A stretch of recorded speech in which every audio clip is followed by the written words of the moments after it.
नमस्कार। आज से हम लोग एक नई सीरीज शुरू करने जा रहे हैं और उसका नाम है फेडरल फाइनेंस। इसमें काफ़ी मेजर और इम्पॉर्टेंट टॉपिक्स आते हैं, तो यदि आप ऑनर्स या एमए के स्टूडेंट हैं तो आप ज़रूर बने रहें मेरे साथ। तो पहला टॉपिक जो इसमें हम करने जा रहे हैं वो है principles of federal finance. Federal finance आपको जैसा कि पता है कि फेडरल सिस्टम जो होता है वो एक ऐसा पॉलिटिकल सिस्टम है जिसमें कॉन्स्टिट्यूशन संविधान जो है वो क्लियर कट डिवीज़न करता है पावर्स यानी रिसोर्सेज और रिस्पॉन्सिबिलिटीज़ का, कि जहाँ पर हमें बताया गया है कि संविधान बता देता है कि सेंटर ने ये काम करने हैं और स्टेट ने ये काम करने हैं, लोकल बॉडीज़ ने ये काम करने हैं और इनके लिए जो पैसा है वो यहाँ से उन्होंने इकट्ठा करना है। ठीक है, तो सिंपल वर्ड्स में ये बात समझ में आ गई। तो अब करें कि जब इतने मल्टी यूनिट फाइनेंस हो गया ना, बेसिकली कि कई सारी यूनिट्स हो गई, तो अब इन यूनिट्स के बीच में कुछ प्रिंसिपल्स, कुछ गाइडिंग प्रिंसिपल, तो दो लोग यदि घर पे रहते हो तो उनके लिए भी कुछ गाइडिंग प्रिंसिपल्स होते हैं। तो ये तो इतने सारे स्टेट्स और इतने सारे और इतनी सारी लोकल गवर्नमेंट्स ने एक साथ को एग्जिस्ट करना है सेंटर के साथ, तो कुछ प्रिंसिपल्स, कुछ बातें, कुछ उसूल जो है वो फॉलो करने होते हैं। तो उसकी हम यहाँ पे आज डिस्कशन कर रहे हैं। तो पहला उसूल, पहला प्रिंसिपल ये है कि एडिक्वेसी एंड इलास्टिसी। एडिक्वेसी का मतलब होता है पर्याप्तता, कि आपको जो काम दिया गया है, किसी स्टेट को जो काम दिया गया है या सेंटर को जो काम दिया गया है, उस काम को करने के लिए आप उन्हें रिसोर्सेज, जितने साधन चाहिए, जितना पैसा चाहिए, वो पैसा आपके पास अवेलेबल हो। जो रिसोर्सेज आपको दिए हैं और जो रिस्पॉन्सिबिलिटी दी है उनके बीच में आपस में कोऑर्डिनेशन होना चाहिए और फिर वो रिसोर्सेज जो है इलास्टिक भी होने चाहिए। अब काम करते करते आपको ज़्यादा पैसे की ज़रूरत पड़ गई तो आपके पास मतलब यानी कि स्टेट या सेंटर के पास उन रिसोर्सेज को कम या ज़्यादा करने की सुविधा होनी चाहिए। तो पहली बात एडिक्वेसी एंड इलास्टिसिटी की। दूसरी बात है एडमिनिस्ट्रेटिव इकोनॉमी और एफिशिएंसी। इकोनॉमी का मतलब यहाँ पर, इकोनॉमी का मतलब है किफ़ायत से काम करना, बचत के साथ काम करना। तो वो काम उस सेगमेंट को दिए जाएं, यानी कि सेंटर को वो काम दिए जाए जो वो ज़्यादा अच्छे तरीके से कर सकता है, स्टेट को वो काम दिए जाएं जो कि वो कम लागत में और ज़्यादा एफिशिएंटली कर सकता है।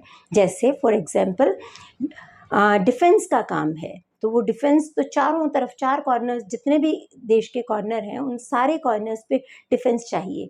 तो इसलिए वो एक स्टेट के जिम्मे नहीं हो सकता। अलग अलग तरीके से यदि उसको बांट देंगे तो एक यूनिफॉर्मिटी, एक जैसे कोऑर्डिनेशन चाहिए, वो पॉसिबल नहीं होगा। तो इसलिए वो सेंटर के पास जाना चाहिए। किसी देश के साथ क्या हमने ट्रेड करना है, किस तरह की पॉलिसी ऑप्ट करनी है, वो सेंटर के पास जाना चाहिए। लेकिन एग्रीकल्चर में क्या करना है, हर एक स्टेट की एक अपना जोग्राफिकल जो है कंडीशंस हैं, उसके एनवायरमेंटल इश्यूज हैं, वहाँ पे फसलें अलग अलग होती हैं, तो वो सेंटर के पास नहीं, वो स्टेट के पास होना चाहिए।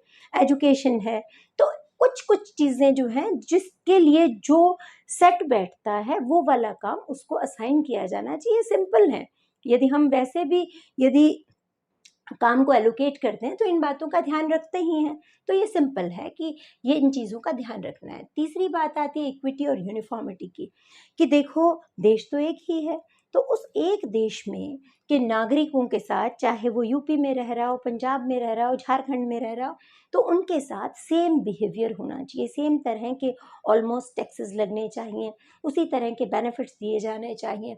उनमें जो है यूनिफॉर्मिटी हो, जो जो टैक्स बर्डन उन पे दिया जा रहा है या जो बेनिफिट्स दिए जा रहे हैं उनमें इक्विटी और यानी समानता और जो है यूनिफॉर्मिटी होना ज़रूरी है, ताकि उनको ये महसूस ना हो कि हम देश के बाहर से हैं। फिर आता है इंटीग्रेशन और कोऑर्डिनेशन। ये बात सिंपल है कि यदि पूरे देश को एकता के साथ, एकता के सूत्र में बंधे हुए होना चाहिए, आपस में स्टेट्स और सेंटर का हमेशा कोऑर्डिनेशन रहेगा, तभी ग्रोथ और डेवलपमेंट के पाथ इकोनॉमी जा सकती है। देन एक बहुत इंपॉर्टेंट बात आती है अकाउंटेबिलिटी की। अकाउंटेबिलिटी क्या चीज़ है, कि जिम्मेवारी तय करना, कि ऐसा नहीं है कि स्टेट है तो यदि आपने उसको कंप्लीट फ्रीडम दे दी है या सेंटर को फ्रीडम दे दी है, centre should be answerable to parliament, है ना। सेंटर जो है, सेंटर की जो गवर्नमेंट है, जैसे मान लीजिए दिल्ली की गवर्नमेंट है, तो वो हमारा संसद बनी हुई है, तो संसद के प्रति उत्तरदायी है। कोई काम कर रहे हैं, संसद उससे पूछ सकती कि आपने ये काम क्यों किया, है ना।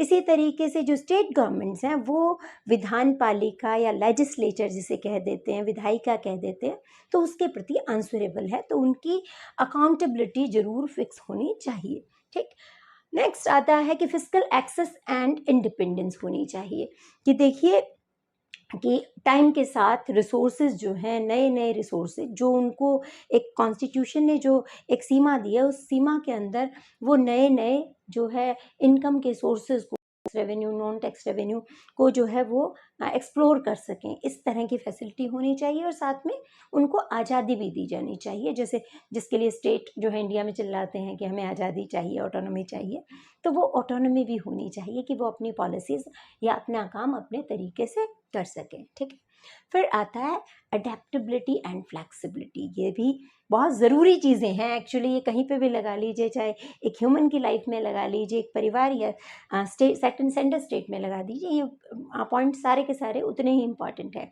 कि अडेप्टेबिलिटी होनी चाहिए। कि जो नया टाइम आया है, देखिए 1950 में संविधान बना था, उसमें जो कुछ लिखा था बहुत कुछ लिखा हुआ है, लेकिन वो सारा का सारा हमेशा के लिए तो नहीं सेट बैठेगा ना, नई सर्कमस्टांसेस में नई चीज़ें आएंगी, तो प्रति एडेप्टेबिलिटी होनी चाहिए, फ्लेक्सिबिलिटी होनी चाहिए, उसकी अकॉर्डिंग जो है सिस्टम में चेंज होने की कैपेसिटी होनी चाहिए और वो चेंज होते रहने चाहिए। उसके लिए देखिए फाइनेंस कमीशंस बनाए गए हैं, ठीक है, और संसद और जो है विधायिका तो है ही है, तो इसलिए जो है ये एक फ्लैक्सिबिलिटी और अडेप्टेबिलिटी का इशू है, कोऑर्डिनेशन का इशू है। तो इन सब चीज़ों को की पालना करने के बाद ही सेंटर और स्टेट के बीच में एक अच्छा रिलेशन या लोकल के साथ एक अच्छा रिलेशन रह सकता है। Thank you so much for watching.